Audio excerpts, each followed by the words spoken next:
Hello my dear friends and students, welcome to English Max. SSC CGL में English का previous करते करते हम लोग पहुंच गए हैं कहाँ, 39 पे।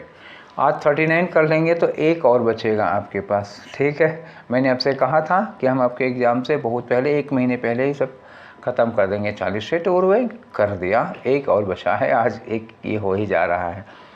तो ये भी 13 दिसंबर का है और ये सेट कौन सा है, 3rd वाला सेट है, ठीक है। 2:30 से 3:30 के बीच में है, क्लियर। और चलिए इसको डिस्कस कर लेते हैं। पीडीएफ आप लोगों ने सॉल्व ही कर लिया होगा, क्या रोज़ रोज़ वही बातें करें। तो देखते हैं आपके कितने क्वेश्चन सही हुए हैं और कितने गलत हुए हैं, ठीक है। तो जब लास्ट वाला करेंगे 40 वाला, तो उस दिन आप लोगों के साथ थोड़ी बातें करूँगा मैं कि और आगे की स्ट्रेटजी के बारे में कि हमको क्या करना है। अब फिर वही 40 वाले में बताएंगे। अब ये 39 वाला हम लोग जल्दी जल्दी करके ख़त्म करते हैं। जल्दी मतलब आराम से आपको पूरी बातें बताते हुए, जल्दबाजी में नहीं, इतनी भी हमको कोई जल्दबाजी नहीं है, ठीक है। तो आ जाओ क्वेश्चन नंबर 2 में। तो ये रहा आपका क्वेश्चन नंबर 1 और इसमें आपको बताना क्या है, ग्रामेटिकल एरर दिखानी है, ठीक है। तो ग्रामेटिकल एरर कहाँ है, there can be precious diamonds and metals. यहाँ तक तो कोई गलती नहीं है कि बहुत सारे डायमंड्स और मेटल्स हो सकते हैं। अब डायमंड और मेटल होगा तो प्रीशियस होगा ही होगा यार। In the surface just below you, ठीक है। मान लो ये अर्थ है, ठीक है, ये अर्थ है। सपोज ऐसे ही मान लो कि ये अर्थ है। थोड़ा और अच्छी बनाए, नहीं तो आपको होगा इतना भी बनाना नहीं आता है, ठीक। ऐसे ही ये सरफेस हो गई, ठीक है, किसी चीज़ की। और यहाँ पे आप खड़े हो, ठीक है, खड़े हो, बैठे हो, जो भी कर रहे हो, यहाँ पे हो। तो ये क्या है, ये हो गई आपकी, ये हो गई सरफेस, ठीक है। तो ये बिलो यू, ये तो हो गई आपके नीचे तो है, लेकिन इस सरफेस में इन्होंने कहा ना कि सरफेस में, ठीक है ना। तो सरफेस में नहीं होती हैं जो गोल्ड और डायमंड और सिल्वर, ये मेटल वगैरह है, ये सरफेस में थोड़े पाए जाएंगे यार। क्या लिखा इन्होंने, in the surface. In the surface नहीं होती है। ये जो ऊपर वाली परत होती है, ये जो सरफेस होती है, इसमें नहीं है। इसके नीचे आपको गोल्ड और डायमंड मिलेगा ना, तो सरफेस के नीचे, तो सरफेस के नीचे मिलेगा। अच्छा, विदाउट टचिंग भी नहीं है, तो ऐसे में आप क्या यूज करोगे, सरफेस के नीचे मिलेगा तो इनकी जगह पे आप क्या लगा दो, या तो बीनीथ लगा दो या तो अंडर द सरफेस होगा ना। बीनीथ द सरफेस या अंडर द सरफेस होगा, इन द सरफेस थोड़े मिलेगा। तो ये गलत हो गया आपका। आंसर कहाँ होना चाहिए इसका, ये लिखा इन द सरफेस, तो 2 नंबर वाला हो गया। बढ़े आगे, ठीक है। चलो ये रहा क्वेश्चन नंबर 2। क्वेश्चन नंबर 2 में आप एंटोनियम बताओ अंडरलाइन पार्ट का। अंडरलाइन कहाँ है, यहाँ दिया है ओल्ड। अब ओल्ड का कई मतलब हो सकता है, देखो, एक तो एज के सेंस में लगाओगे ओल्ड तो बूढ़ा हो जाएगा, और एक अगर टाइम के सेंस में लगाओगे तो पुराना हो जाएगा। बस कई सारी चीज़ें ऐसी हैं ना, तो हमें ये देखना है कि यहाँ किस सेंस में लगा हुआ है, पढ़ना पड़ेगा। You should donate your old clothes to the poor. यहाँ क्लॉथ्स के लिए लिखा हुआ, तो यहाँ ओल्ड क्लॉथ्स का मतलब क्या हुआ, यहाँ ओल्ड का मतलब क्या हुआ, पुराना, ठीक है ना, बूढ़ा नहीं, ध्यान रखिएगा। यहाँ ओल्ड का सेंस क्या है, पुराना, ना कि बूढ़ा। देखो ओल्ड को किसके सेंस में, किसके लिए लगाया, क्लॉथ्स के लिए। पर्सन के लिए लगाते तो बूढ़ा आदमी होता, क्लॉथ्स के लिए लगाए होगे तो क्या हो गया, पुराने कपड़े हो गए। पुराने कपड़े के लिए अब क्या एंटोनियम क्या होगा, पुराने का एंटोनियम न्यू होगा। अगर बूढ़ा होता तो यंग लगाते, तो यहाँ लेकिन यंग नहीं लगा सकते हो, बूढ़े के लिए लगा ही नहीं है। टाइम के लिए लगता ओल्ड टाइम, तो मॉडर्न टाइम हो जाता। करीब करीब सब दिए हैं एंटोनियम का। अब यहाँ क्या करना है, आपको बहुत कायदे से, आपको अपनी बुद्धि, अपनी इंटेलिजेंस का यूज करना पड़ेगा, वरना सब चौपट हो जाएगा, समझ गए। तो आंसर जो होगा, एंटोनिम जो होगा वो न्यू होगा, यंग नहीं होगा, समझ लीजिएगा। और ओल्ड का मॉडर्न भी नहीं होगा। देखोगे तो सब के सब एंटोनिम ही लग रहे हैं। क्लियर हो गया, आगे बढ़े, ठीक है। 3rd में आ जाओ, क्वेश्चन नंबर 3rd। क्या करना है इसमें, इनडायरेक्ट बताना है। किसका, फरा सेड टू हर आंट। फरा ने अपनी चाची से, अपनी बुआ मौसी जो भी रही हुई हैं, कहा, क्या कहा, I am studying contemporary art. तो फरा, आई कौन हो गया, फरा हो गई, सी हो जाएगा एम, सेड के अकॉर्डिंग एम का क्या हो जाएगा, वाज। तो पहले ध्यान रखना कि सी और वाज, और उसके बाद ये वर्ब की ING form. She was studying, she was studying, पहले इस पर ध्यान दे दो। She was studying, she is दिया है, और ये है सी वाज स्टडिंग, ठीक है ना। और यहाँ लिखा है सी वाज स्टडी, स्टडी वर्ग की फर्स्ट फॉर्म है, नहीं होगी। और सी हैड बीन स्टडिंग, ये नहीं होगा। एक ऑप्शन बचा, ठीक, केवल एक जगह से पकड़े, हो गया, निकल गया। ठीक, आगे आ जाओ। आप लोग बिना मतलब के परेशान होते हैं, अरे डायरेक्ट उसको पहले अपने से इनडायरेक्ट में बनाओगे, फिर ढूंढोगे, फिर मिलाओगे, ये सब नहीं। गलतियां ढूंढो, कहाँ वीक पॉइंट है, इसका ये होगा, इसका ये होगा, इसका ये होगा, वही चेक कर लो, बस हो गया काम। आगे आ जाओ क्वेश्चन नंबर 4 में। 4 में क्या करना है, पैसिव वॉइस किसकी, they welcomed Jane and Karan to the gathering. Welcomed क्या है भैया, वेलकम्ड है वर्ब की सेकेंड फॉर्म, इसका मतलब हुआ जेन और करण 2 लोग हो गए, तो 2 लोगों के लिए अब क्या लगेगा, वर, और वर के साथ वर्ब की थर्ड फॉर्म वर वेलकम्ड। तो वर वेलकम्ड ढूंढना है हमको, तो ये हैड बीन लगा दिया, ये नहीं लगेगा। इज वेलकम्ड नहीं लगेगा, आर वेलकम्ड नहीं लगेगा, वर वेलकम्ड लगेगा, ये चौथा वाला। मैं क्या देखो, मैं फिर वही कहा ना, अभी थोड़ी देर पहले भी यही चीज़ बताई थी। क्या करना आपको, वर्ब पकड़ लो, सबसे पहले वर्ब चेक कर लो, डायरेक्ट इनडायरेक्ट हो या एक्टिव पैसिव, पहले वर्ब चेक कर लो। वर्ब चेक करने के बाद और चीज़ें चेक करो, अगर 2 में वर्ब करेक्ट मिल गई तो तीसरा देखना, नहीं तो खत्म कहानी, छोड़ दो। ठीक है, हो गया यहीं पे। मैं अब इतने दिन से अब मेरे साथ कर रहे हो, इतने में तो आपको समझ में आ ही गया होगा कि मैं इसको कैसे करता हूँ। ठीक है, आओ छठे नंबर पे आओ। छठे नंबर में क्या करना है, बताना है कि नो स्पेलिंग एरर। अब ये एक तरफ से देखते चलो, India has started largest inoculation, ये इनोकुलेशन की स्पेलिंग गलत है। Drive in the world against Covid, तो कोविड के अगेंस्ट इंडिया ने दुनिया में सबसे बड़ा, हे भगवान ये बाइक है कि आफत है। चलो अच्छा, तो कोविड के अगेंस्ट इंडिया ने दुनिया में सबसे बड़ा इनोकुलेशन ड्राइव चलाया था। तो इनोकुलेशन का मतलब क्या होता है, इनोकुलेशन का मतलब होता है वैक्सीनेशन। ठीक है, इनोकुलेशन। तो इनोकुलेशन में स्पेलिंग क्या होगी, आई होगा, एन होगा, ई ओ होगा, फिर सी होगा, यू होगा, एल होगा, ए होगा, T I O N, inoculation ये होगा। ठीक है, तो पहले आप देख लो इनोकुलेशन, यहाँ I N O C U L, C U के बाद एल लिखा है लेकिन उसके बाद टे लग गया, तो L A T I O N होगा ना, तो ये गलत हो गया। इनो, यहाँ इनक्यूलेशन है, आई एन ओ नहीं लगा हुआ, ये भी गलत हो गया। और यहाँ पे क्या हुआ, I N O C U L A T I O N, यही वाला सही है। तो लो, हो गया काम खत्म। आगे बढ़ जाओ, 6 में आ जाओ। तो 6 में क्या करना है, वन वर्ड सब्स्टिट्यूशन लेना है। आ लिस्ट या कलेक्शन ऑफ बुक्स, ठीक है ना, आर इंफॉर्मेटिव ग्राफिक्स हैं। तो जैसे कोई चीज़ लिस्ट, जिसे आप लाइब्रेरी वगैरह में जाओ तो एक लिस्ट मिल जाती है आपको कि किसी किसी किताबें हैं और कहाँ कहाँ किस किस रैक में है। तो जो किताबों की वो लिस्ट मिलती है, जो कलेक्शन मिलता है, उसको हम लोग क्या कहते हैं, उसको हम लोग कहते हैं कैटलॉग। कैटलॉग में क्या होगा, CATALOGUE, कैटलॉग। एक बार स्पेलिंग में भी आया था, इसलिए मैं आपको स्पेलिंग बता रहा था इसकी, CATALOGUE, कैटलॉग कभी कभी स्पेलिंग में आ जाता है। ठीक है, तो क्या लगा आपका आंसर, ये चौथा वाला हुआ। हैमलेट क्या होता है, देखो हैमलेट होता है गाँवों का झुंड। जैसे कहीं किसी भी देश में, किसी भी राज्य में, कहीं भी किसी भी एरिया में, मतलब थोड़ी थोड़ी दूर पर गांव है, दो थोड़ी दूर पर 4-5 घर, थोड़ी दूर पर 4-5 घर, थोड़ी दूर पर 4-5 घर, तो उसको कहा जाता है हैमलेट। ठीक, बेल क्या होती है, बेल होती है गांठ। अब ये गांठ जो शरीर में पड़ती है, पेड़ में होती है, वो वाली नहीं, ठीक है ना, तो रस्सी की गांठ है। ये गांठ होती है जैसे आप कोई सामान मंगा रहे हैं, सपोज करो आप लखनऊ के व्यापारी हैं, आप दिल्ली जा कर के कुछ सामान ले खरीदते हैं, और वो सामान को अब दुकानदार से कहते हैं कि आप हमको लखनऊ वाले एड्रेस पर भेज दीजिएगा। तो वो सारा सामान एक बड़े पैकेट में बंद करेगा, पैकेट में बंद करके उसको सील करेंगे बांध के, तो उसी को कहा जाता है बेल या गांठ। ट्रेन वगैरह से भेजते हैं, ट्रक वगैरह से भेजते हैं, तो उसको बेल या गांठ कहा जाता है। गैलरी का मतलब क्या होता है, आर्ट गैलरी होती है जहाँ पेंटिंग वगैरह को वो क्या कहा जाता है, डेमोन्स्ट्रेट किया जाता है, दिखाया जाता है, तो आर्ट गैलरी होती है। समझ में आ गया। तो जो सूची होती है पुस्तकों की, उसको हम लोग क्या कहते हैं, कैटलॉग, और यही आपका आंसर है। आगे बढ़ते हैं हम लोग 7 में, और 7 में क्या करना है आपको, करना है select sentence with appropriate use of preposition. ये बताना है कि इसमें से किसमें प्रीपोजिशन सही लगा हुआ है। एक लायन है और एक यूनिकॉर्न है। ये यूनिकॉर्न क्या होगा, एक पौराणिक कथाओं में आता है कि एक ऐसा घोड़ा था जिसके सींग थी, हालांकि घोड़े के सिर पे सींग नहीं होती, लेकिन एक पौराणिक घोड़ा है तो उसके सिर पे सींग थी। तो लायन और unicorn fought up dash the crown, ये लड़ाई करते हैं किसके लिए, क्राउन के लिए। तो क्राउन मतलब सिंहासन के लिए, पावर के लिए।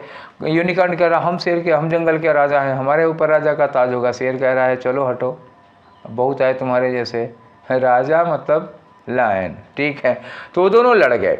अब देखो लड़ने के साथ हम लोग प्रीपोजिशन कौन सा यूज करते हैं, पहले आपको वो कंसेप्ट दे देता हूँ। फाइट है, ठीक है, तो फाइट के बाद कितने प्रीपोजिशन लग सकते हैं, फाइट के बाद विद भी लग सकता है। किससे? अब जिससे लड़ रहे हैं, फाइट विद समबडी, एस भी लिखा हो समबडी, किसी जिस पर्सन से आप टकरा रहे हैं वो विद होगा। फॉर, ठीक है, फॉर क्या होगा? एम। आप जिस एम से, जिस पर्पज के लिए लड़ रहे हैं उसके लिए क्या लगाओगे? फॉर। और अगेंस्ट लग जाता है। अगेंस्ट का मतलब क्या होता है? जिस बुराई के खिलाफ लड़ रहे हो उसमें क्या लगेगा? अगेंस्ट, वो एविल हो जाएगी। तो जैसे हम मान लो एक एग्जांपल, थोड़ा एक मिनट का टाइम दे लेंगे आपका, लेकिन आपको कुछ समझाना चाह रहे हैं इसलिए। एक एग्जांपल लो, जैसे हम कहते हैं कि Sardar Bhagat Singh fight dash the English people. Sardar Bhagat Singh अंग्रेजों के खिलाफ लड़े थे, तो क्या होगा? Fight with English people. और किसके लिए? आज़ादी के लिए लड़े थे, तो क्या कहोगे? For freedom. ठीक, Sardar Bhagat Singh fight with the English people for the freedom of country, for the freedom of country. अगर कहेंगे कि वो गुलामी के खिलाफ लड़े, तो Sardar Bhagat Singh fought against slavery, against slavery. ठीक है। अब जैसे मान लो कोई कहता है शिक्षा के लिए, मतलब अशिक्षा के खिलाफ लड़ता है, महंगाई के खिलाफ लड़ता है, बेरोजगारी के खिलाफ, अन्याय के खिलाफ, क्या होगा? We are fighting against injustice, we are fighting against unemployment, we are fighting against evil, against corruption. तो ये हो जाएगा। फाइट के साथ आप 3 प्रीपोजिशन लगा सकते हैं, with, for and against, as per the condition. अब आई थिंक क्लियर हो गया होगा आपको। और यहाँ लगना क्या है? क्राउन के लिए लड़ रहे हैं, ये उनका पर्पज है, तो क्या लगना चाहिए? Fight for the crown. और ये होगा lion and unicorn fight for the crown, third वाला होगा जिस चीज़ के लिए वो लड़ रहे थे। 7 हो गया। आ जाओ 8 नंबर पे। ठीक है, 8 में क्या है? रीअरेंज करना है आपको। चलो देखो, कहते हैं apart from gathering generating, sorry, apart from generating, तो क्या जेनरेट कर रहे हैं ये लोग? चलो देखते हैं।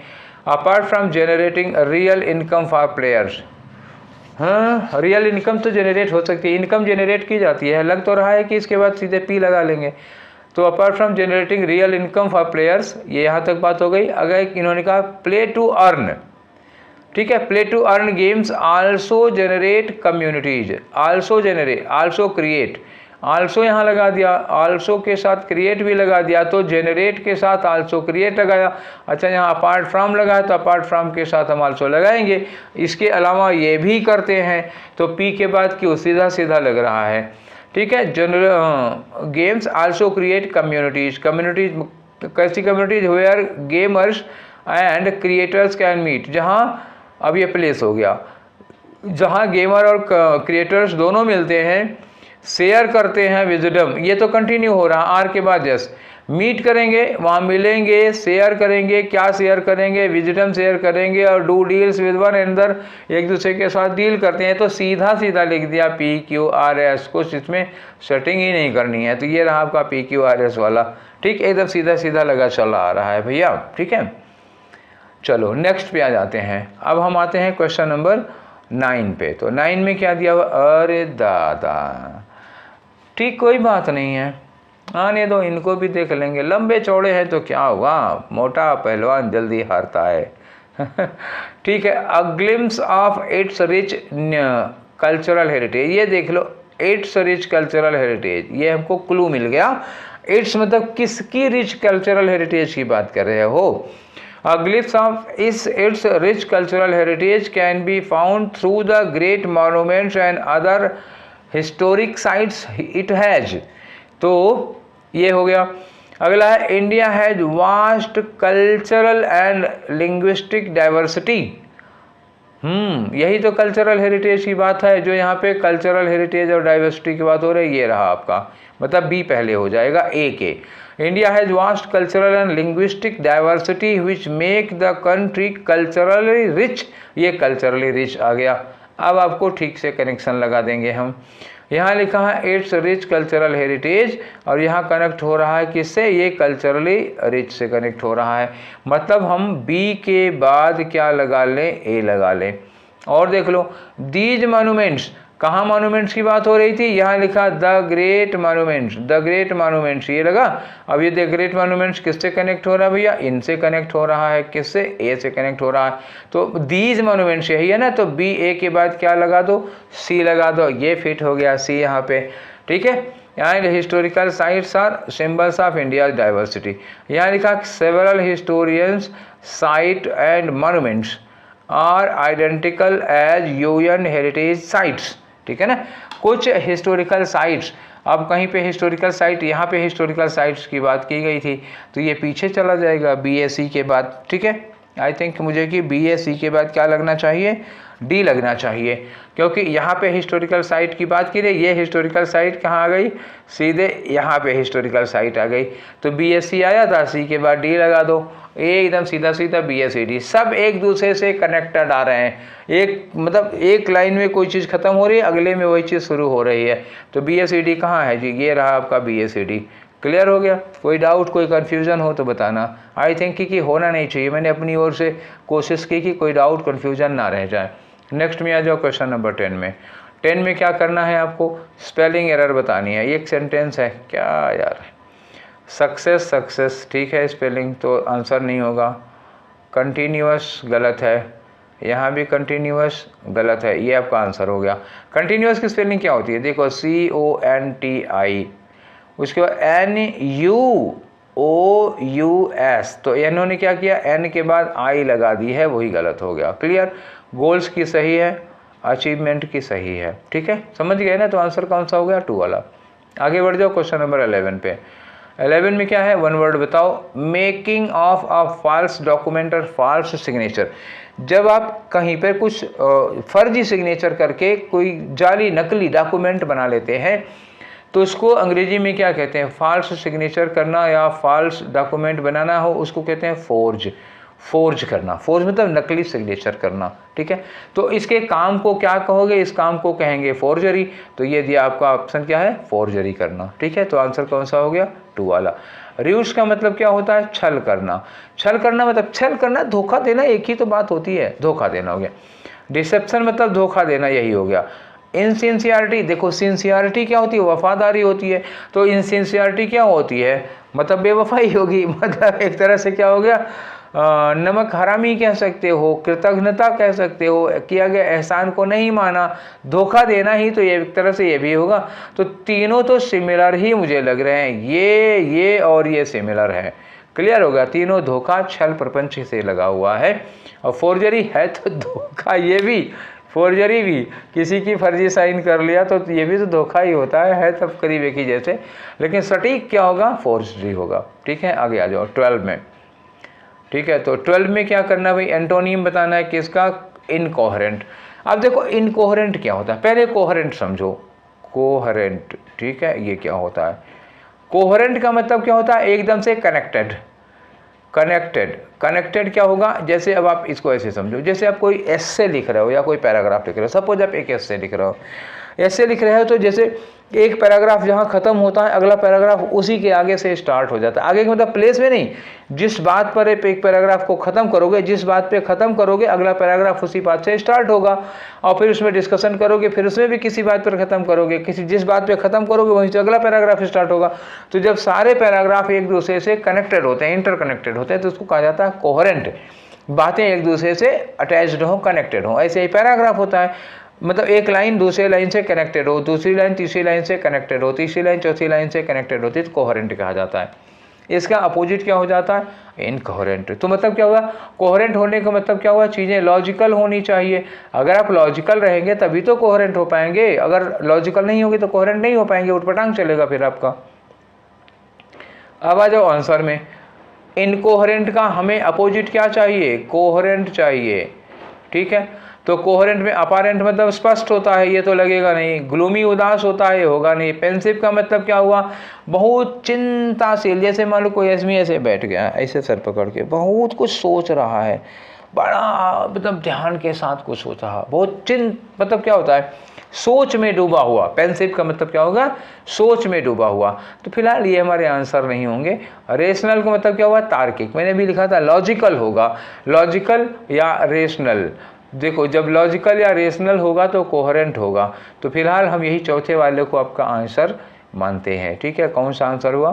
4 वाला। बाकी सबका मतलब मैंने बताया और बताया कि वो लग नहीं सकते हैं। अब आ जाओ 13 पे। 13 में क्या करना है? Meaning of the underline word.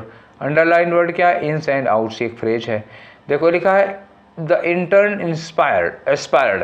जो इंटर्न है जो सीखने के लिए आया है, एस्पायर्ड। एस्पायर्ड का मतलब क्या हुआ? वो चाह रहा था, जानना चाह रहा था। To understand the ins and outs of the operating system in the institution. इस इंस्टीट्यूशन के ऑपरेटिंग सिस्टम की वो इन्स एंड आउट्स को जानना चाहता था। इन्स एंड आउट्स को जानने का मतलब क्या हुआ? सारी डिटेल्स को उसको जानना चाहिए था। ठीक है, वो जानना चाह रहा था क्या? उसकी डिटेल्स को। तो डिटेल के लिए अब क्या लगाओगे? एलेबोरेट थ्योरी जानना चाहता था? बिल्कुल नहीं। डिटेल डिस्क्रिप्शन जानना चाहता था? हाँ यस, ये बिल्कुल यही वाला जानना चाह रहा है। स्टर्न रेगुलेशंस और प्रायर कंडीशंस नहीं होगा। ठीक है, क्या होगा? डिटेल्ड डिस्क्रिप्शन को वो जानना चाहता था, उसके डिटेल में जानना चाहता था। आ जाओ 14 नंबर पे। 14 नंबर पे क्या करना है आपको? फिर वही अंडरलाइन किया हुआ है, इसको सब्स्टिट्यूट करो। सब्स्टिट्यूट करने के लिए पहले आपको पढ़ना पड़ेगा। लिखा दिस पैकेज इज आइडियल। ये जो पैकेज है ये बहुत ही आइडियल पैकेज है for infant teenagers who are just getting started with babysitting. Babysitting समझ रहे हो ना? जैसे बेबी सिटिंग होता है छोटे बच्चों की देखभाल करना। जैसे जिसमें वर्किंग कपल होते हैं, हस्बैंड वाइफ दोनों लोग ड्यूटी करते हैं, दोनों काम करते हैं, तो उनके बच्चे के लिए एक बेबी सिटर रख लेते हैं। बेबी सिटर मतलब छोटे जैसे कम उम्र के लोगों को रख लिया जाता है, वो बच्चों की देखभाल करते हैं। जैसे ये स्टूडेंट होते हैं, पढ़ाई लिखाई कर रहे होते हैं, इनको थोड़ा अपने पॉकेट मनी के लिए खर्चे की ज़रूरत होती है, तो कुछ देर के लिए बच्चे को संभाल लेते हैं। तो बेबी सिटिंग की नौकरी कहते हैं उसको, बेबी सिटर कहते हैं उसको। ठीक है, तो इन्फेंट टीनेजर होगा। इन्फेंट किसको कहते हैं? 6 महीने तक के बच्चे को, मतलब नवजात शिशु होता है। टीनेजर कौन होता है? जो 13 साल से 19 साल के बीच में होता है। इन्फेंट टीनेजर नहीं, इनकी इन्फेंट टीनेजर की जगह पे हम क्या लगा दें? Young teenager. यंग टीनेजर मतलब 13 से 15 साल के बीच का करीब होगा। तो यंगेस्ट टीनेजर नहीं होगा, नो सब्स्टिट्यूशन है नहीं, यंग टीनेजर्स के लिए लगा दो। ठीक है ना, यंगर टीनेजर्स भी नहीं होगा, 3rd नंबर पर लगा दो। ठीक है, तो इन्फेंट की जगह यंग टीनेजर्स लगाओ, ये ज़्यादा सुटेबल होगा। इन्फेंट टीनेजर नहीं होगा। आगे आ जाओ, क्वेश्चन नंबर 15 में आते हैं। क्वेश्चन नंबर 15 क्या कह रहा है? क्वेश्चन नंबर 15 ये खाली जगह भरो। लिखा the class teacher made us wait after school. इनके जो क्लास टीचर हैं उन्होंने इन लोगों को, मतलब जैसे कुछ बच्चे हैं, 8-10 बच्चे हैं, 15-20 बच्चे होंगे, क्लास टीचर ने उनको स्कूल के बाद रोक लिया। क्या बताने के लिए? बता रहे तो टू डैश सम एडवाइस, कुछ सलाह देने के लिए, on how to attempt board exams. बच्चों का बोर्ड एग्जाम होने वाला था तो टीचर ने रोक दिया, स्कूल के बाद थोड़ी देर रुकना, हम तुम्हें बताएंगे कि बोर्ड एग्जाम में कैसे पेपर देना। तो वो सलाह देने के लिए रोक रहे हैं। तो सलाह क्या होती है? गिव एडवाइस होगा, लीव एडवाइस होगा, पे एडवाइस होगा, डिलीवर एडवाइस होगा। तो गिव एडवाइस होता है सलाह देने के लिए, जब कोई किसी को रोकता है, रोके ओके ना रोक, सलाह देने के लिए गिव लगता है, गिव एडवाइस। ठीक है, आगे आ जाओ क्वेश्चन नंबर 16 पे। तो ये है आपका 16 नंबर। फिर से खाली जगह भरो। लिखा है to make your own gargle. Gargle का क्या मतलब क्या होता है? गार्गल का मतलब गरारा। गरारा, जब गले में खिचखिच हो जाती है तो पानी गर्म करके उसमें आधा चम्मच नमक डाल के फोन मुंह में पानी के यहाँ करके गरारा करते हो, वही वाला होता है, गार्गल करता है। तो गरारा पहले घर पे बना लेते थे, अब तो मेडिकल कंपनियां कुछ नहीं छोड़ेंगी भैया, मतलब हर एक चीज़ बना के देंगी वो। ठीक, तो वो गरारा भी, मतलब गार्गल भी बना के कंपनियों का आने लगा है। वैसे ये बता रहे हैं कि सबसे बढ़िया गरारा जो होता है, अपना ओन गार्गल अगर आपको बनाना है तो dash half tea spoon of salt, तो आधा चम्मच नमक मिलाओ। किसमें? इन अ ग्लास ऑफ ल्यूकवार्म या पार्टली कूल्ड बॉइल्ड वाटर, तो गुनगुने पानी में। ठीक है, गुनगुने पानी में आधा चम्मच नमक मिलाओ। तो नमक मिलाने को लिए क्या क्या लगाओगे? डिजॉल्व लगाओगे। और क्या? डिजॉल्व। पानी में नमक मिलाने को हम क्या कहते हैं? डिजॉल्व करना। ये सीज करना, पानी में नमक सीज नहीं किया जाएगा, कॉस्ट नहीं किया जाएगा, कंसोलिडेट नहीं किया जाएगा।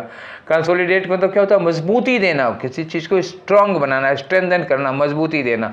तो नमक पानी में नमक डालोगे तो कंसोलिडेट थोड़े करोगे, डिजॉल्व करोगे, वो घुल जाएगा। ठीक है, आगे आ जाओ क्वेश्चन नंबर 17। तो 17 में क्या है? अप्रोप्रिएट। साइनोनिम बताओ, किसका साइनोनिम बताओगे? ये एसेंट्रिक का बताओगे। एसेंट्रिक का जनरली क्या मतलब होता है? सन की होता है। सन की मतलब एकदम सबसे अलग ही होगा ये। You also worked with another eccentric genius. आपने एक अलग ही एसेंट्रिक जीनियस के साथ काम कर दिया। अब ये एसेंट्रिक जीनियस के साथ लग गया तो एसेंट्रिक नेगेटिव वर्ड नहीं होगा, समझ जाना, ठीक है, एक खास हो जाएगा, विशेष हो जाएगा, ठीक। तो सन की वर्ड जो हमने लिखा था अब सुटेबल नहीं लग रहा है। एसेंट्रिक के साथ इस जीनियस को देखो तो ये क्या हो जाएगा, ये हो जाएगा अब स्पेसिफिक हो जाएगा, एक विशेष, एक बहुत ही खास जीनियस के साथ काम किया आपने। एल्यूजिव का मतलब क्या होता है, मायावी। मायावी का मतलब जो भ्रम फैलाता है। एल्यूजिव मतलब होता है इल्यूजन, भ्रम होता है। एल्यूजिव मायावी, भ्रमात्मक होगा, भ्रम फैलाने वाला, ये नहीं होगा, ठीक है। इकोलॉजिकल यहाँ कहाँ जाएगा, जीनियस के लिए, ठीक है, मिडिल जीनियस नहीं का। पेक्यूलियर मतलब स्पेसिफिक होता है, तो ये चौथा वाला लगेगा। आ जाओ 18 नंबर पे।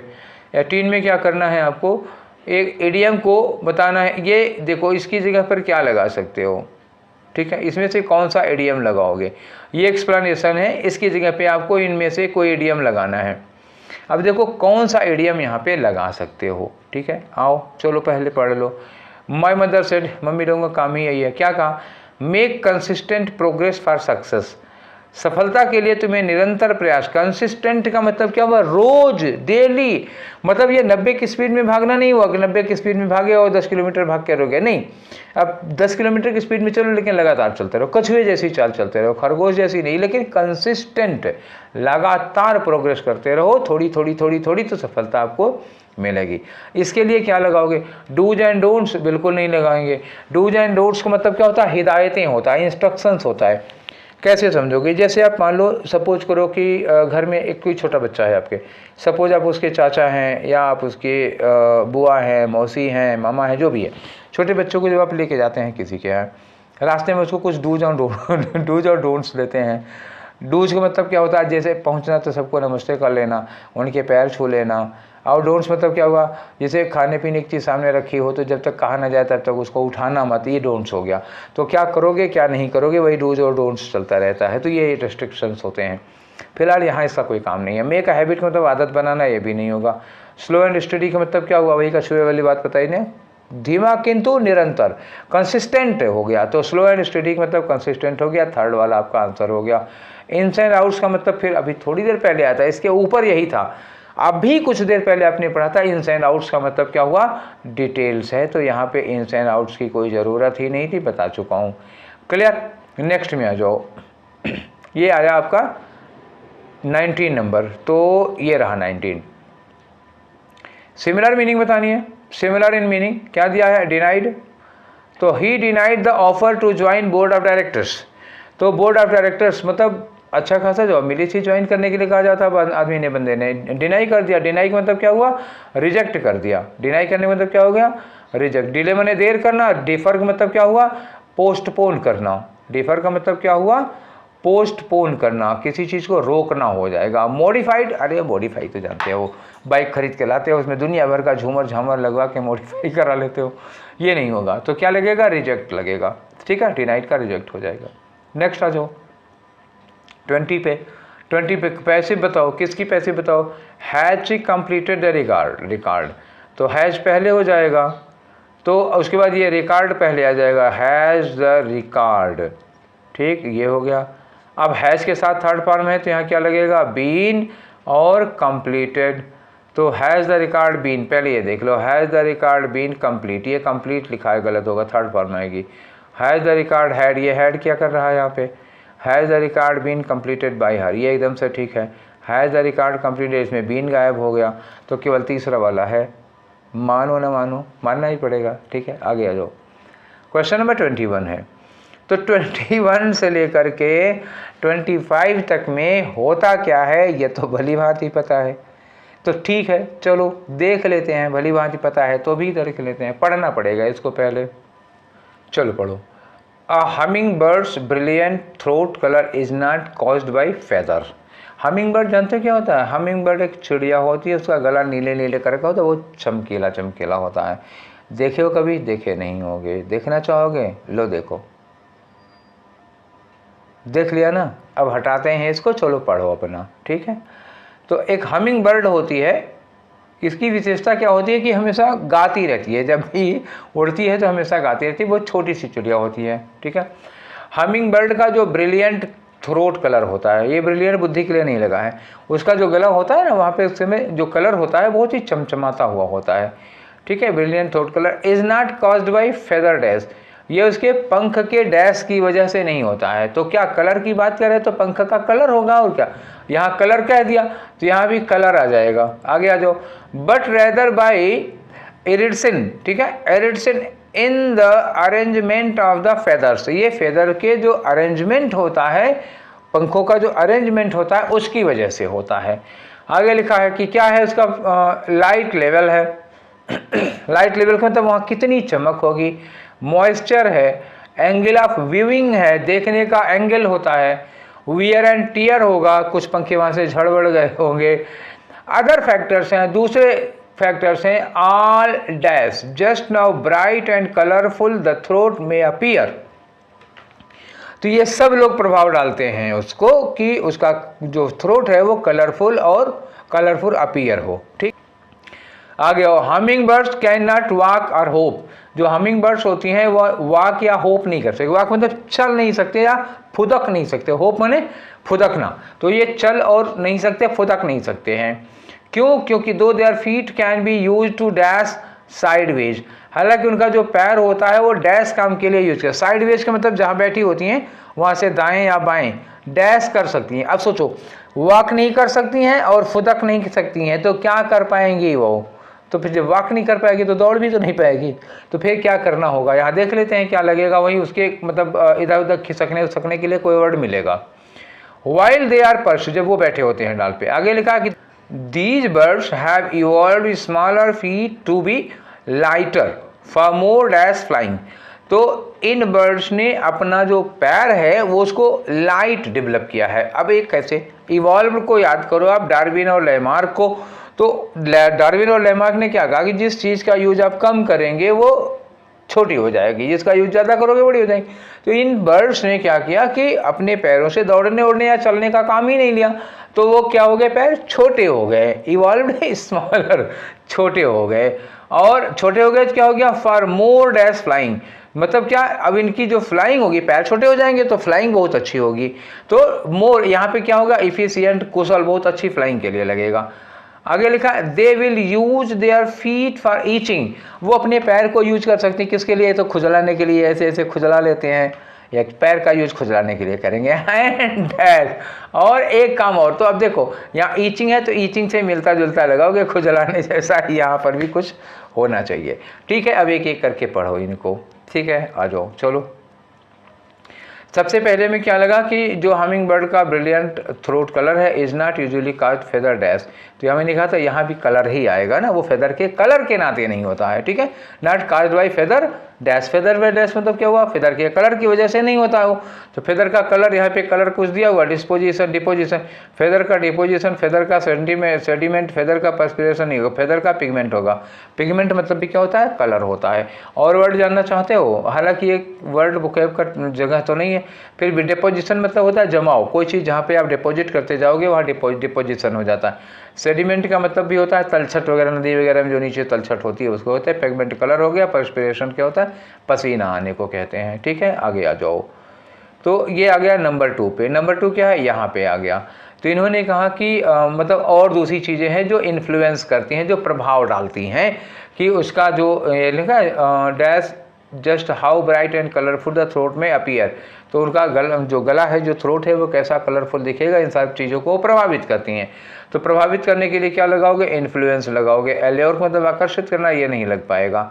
इंटीमिडेट भी नहीं लगेगा। और परसुएट, परसुएडेट का मतलब क्या होता है, इंटीमिडेट मतलब धमकाना होता है ना, किसी चीज़ को आप धमकाएंगे क्या, वहाँ पे धमकाने का सेंस नहीं। परसुएट मतलब किसी को मनाना समझाना, ये भी नहीं लगेगा। अल्योर का मतलब क्या होता है, आकर्षित करना। यहाँ आकर्षित करना नहीं है, यहाँ पे क्या करना, उसको आकर्षक बनाना है, उसको मतलब वो प्रभाव डालना है, इन्फ्लुएंस डालना है, तो अफेक्ट डालने के लिए लगेगा, तो इन्फ्लुएंस आएगा। ठीक है, आगे आ जाओ नेक्स्ट पे। तो नेक्स्ट हमारा क्या है, 3rd नंबर वाला है।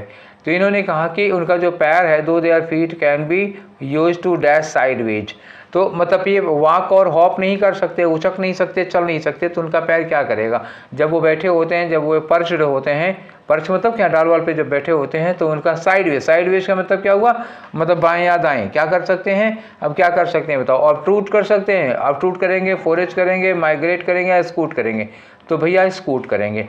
स्कूट का मतलब क्या होता है, ग्लाइड करना, ग्लाइड करने के मतलब सरक सकते हैं, मतलब ऐसा पैर होता है कि जहाँ बैठे होते हैं डाल पे वहाँ से सरक सकते हैं, थोड़ा सा बाएं या दाएं सरक लेंगे, खिसक लेंगे, उचक नहीं पाएंगे या चल नहीं पाएंगे। अब ऑब्टूट का मतलब क्या होता है, ऑब्टूट का मतलब होता है ड्रा आउट, कोई चीज़ कहीं से निकालना, पुल आउट या ड्रा आउट। फोरेज का मतलब क्या होता है, चारा, चारा क्या होता है, अब मतलब जो खाते हैं जानवर वगैरह उसको चारा कहते हैं। माइग्रेट का मतलब पलायन करना एक जगह से दूसरी जगह, तो ये फिलहाल कोई लगेगा नहीं।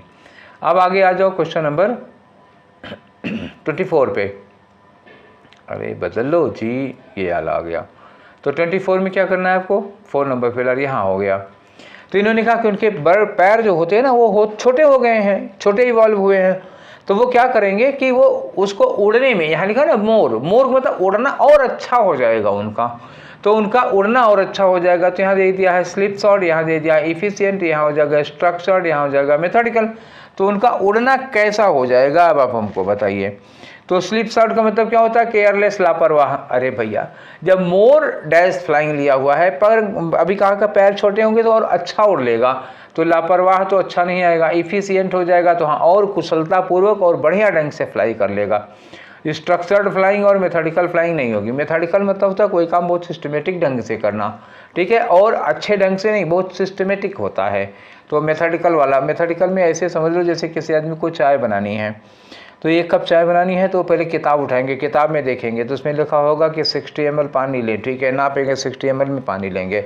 50 ml दूध लें तो 50 ml दूध लेके नापेंगे, इतने ग्राम चीनी मिलाएं, वो सब किताब में देख देख के नाप के करते हैं, वो मेथडिकल होते हैं। मेटिकुलस लोग होते हैं इसी तरह के, ठीक है। अगला क्वेश्चन आ जाओ, यहाँ पे लास्ट में क्या होगा, तो वो अपने पैरों का यूज कैसे करते हैं, ईचिंग के लिए और किस काम के लिए, ईचिंग से मिलता जुलता। फ्लाउंसिंग क्या हो गया, फड़फड़ाना, खुजलाने और फड़फड़ाने के लिए नहीं, फड़फड़ाना ठीक नहीं लग रहा, सैंटलेटिंग चमकने के लिए ना, पैरों का काम चमकने के लिए नहीं होता। डेवरिंग का मतलब क्या होगा, कोई चीज़ गिटक जाने के लिए, निकल जाने के लिए, यह भी नहीं लगेगा। पैरों का इस्तेमाल किसके है, प्रीनिंग के लिए। हाँ, प्रीनिंग जानते हो क्या होता है, प्रीनिंग ऐसे होता है जब वो अपने पैरों से अपने पंखों को सेट करते हैं, मतलब जैसे कंघी करते हो ना, बाल को कंघी करते हो जैसे, वैसे चिड़िया जो होती हैं, पक्षी जो होते हैं, वो क्या करते हैं, वो अपने पैरों से या अपनी चोंच से, वो भी अपने पंखों के साथ, कभी देखो कहीं भी चिड़िया उड़िया बैठी होती है तो अब चोंच से लेते हैं, घुमा के ले जाती है चोंच, और उसके बाद अपने पंखों को सेट करती है, ठीक है, वो संवारती है। तो कभी पैर के पंजों से, कभी चोंच से, तो वही ये होता है पैरों को संवारना, सेट करना। ये लोग भी सेट करते हैं ना बाल वाल अपना, ठीक है, तो ये 5वां वाला लग जाएगा, ठीक है। तो अब हम लोग क्या कर चुके हैं, 25 क्वेश्चन 39 सेट के। अब आपके पास सिर्फ 1 सेट बचा है, ठीक है, वो भी कल ख़त्म हो जाएगा, ठीक। तो मैंने कहा ही था कि अब थोड़ी सी डिटेल में बातें करेंगे, लेकिन वो कल करेंगे। अभी आप लोगों को ये डिस्कशन कैसे लग रहे हैं, ये हमारी कोशिश कैसे लग रही है, ये इन्फॉर्म करिए, बताइएगा। अभी आप लोग तो बताते ही नहीं हैं, पहले कुछ लोग बताया करते थे, फिर वो लोग भी चुप हो गए हैं, पता नहीं क्या, अच्छा नहीं लग रहा है या क्या वजह है, जो भी हो, खैर कोई बात नहीं। आप रिप्लाई दें ना दें, मैं अपना काम करता रहूँगा, कभी तो देंगे आपको, जब आप सेलेक्ट हो जाएंगे उसके बाद सोचेंगे, ठीक है। फिर भी नहीं कहेंगे मन में मन, तो सोचेंगे ही सोचेंगे, तो ठीक है। तो अब कल वाले सेशन में हम लोग ठीक ठाक और बातें करेंगे। आज वाला सेशन यहीं पर वाइंड अप करते हैं, फिर वेट करिएगा, कल मिलेंगे आखिरी वाले सेशन में। Till then take care, thank you.